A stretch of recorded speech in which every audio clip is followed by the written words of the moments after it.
All right, so why do values matter? Well, today we're going to talk about the rules for creating your values, finding out what they are and developing them into definitions that you can use. But why do they matter? And the main reason they matter is because you want to be able to move with confidence. You want to move with confidence, you want to be able to lead your company with confidence, and then the market needs to be able to see that you stand for what you say you stand for. This does a lot of things for your culture, for yourself. That confidence can't be underestimated. But let's talk about the rules. Let's talk about the way you get there. So Resound has made available a guide that you can download that will guide you through the process. Now, this is something that we use in our own brand workshops, so it'll be very helpful for you guys. And I'm gonna guide you through how to use it. But first, let's talk about a couple of rules. So there are a couple of rules in how we think about values. So not everything is a value and not everything's a true value. But let's talk about a couple of things. Values are not benefits. So there's some things that people throw out there like success, and we want results. That's our value, is results, right? Profitability might be one that people want to use. And so we want to be careful about those things because those are usually results of having good values. Those are usually results of a good work ethic or all these things that make you valuable to the market, that make you someone who can serve other people as a company. But they're not usually the value itself. So another thing is things that are too obvious. So you want to avoid things that are too obvious in your values. So let's say that you're in an industry that's really good at service. Say you're a 5-star hotel and pretty much every 5-star hotel is going to be awesome at service. You probably won't list service as one of your values because it's just something everybody expects. You might drive that deeper and talk about a kind of service that sets you apart from other 5-star hotels, but you wouldn't really probably go with service and leave it at that. Another thing is integrity. Most companies should have integrity these days, so it doesn't really do you any good to call it out. It's wasted words and it's white noise. And then there's a danger of making you look like you're just listing things to list things and that they're not authentic. So stay away from things that are too obvious.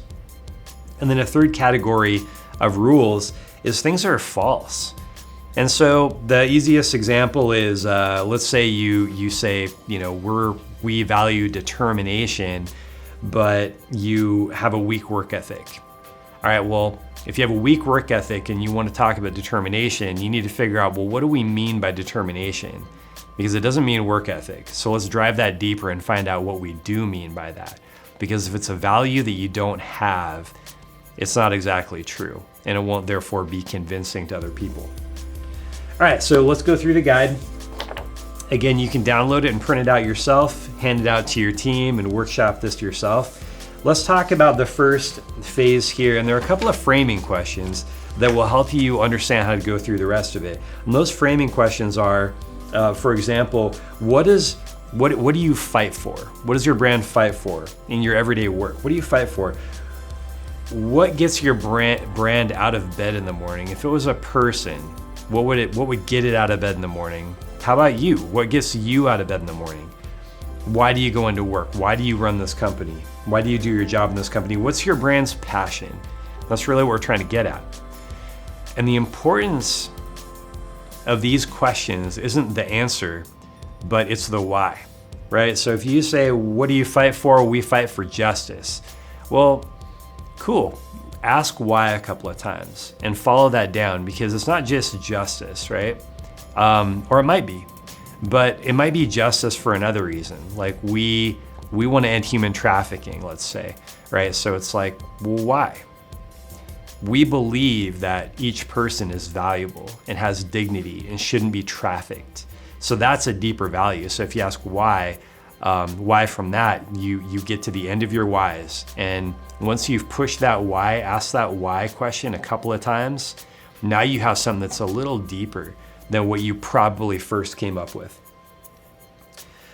All right, so let's talk about the next section, which is sample values. So now what we have is a couple of pages of sample values, and what you need to do is go through, or at least this is what we do. We go through a process.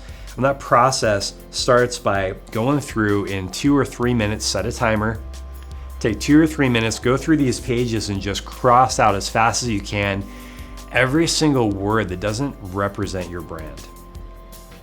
And you're gonna do this a couple of times until you end up with about 20 to 25 remaining words on these sheets.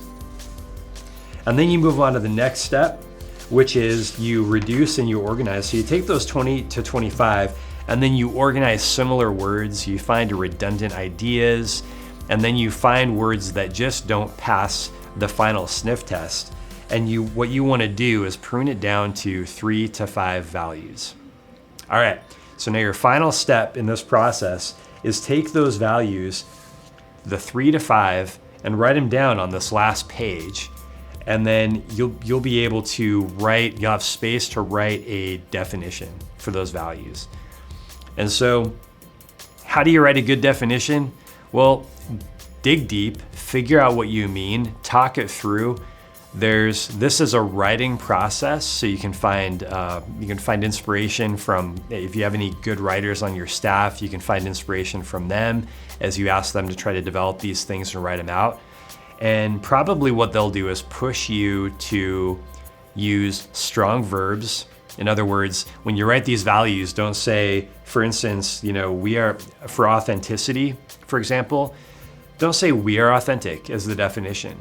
Talk about what you do that makes you authentic, and then try to use that to build and bolster your definition of your brand value. Be specific. If it's not something you do, once again, it's not true and it's not real, find another word. Maybe there's a better word that you can use to describe you. All right, so that's it. Again, print out the free worksheet, and but I want to end by saying the values make you matter.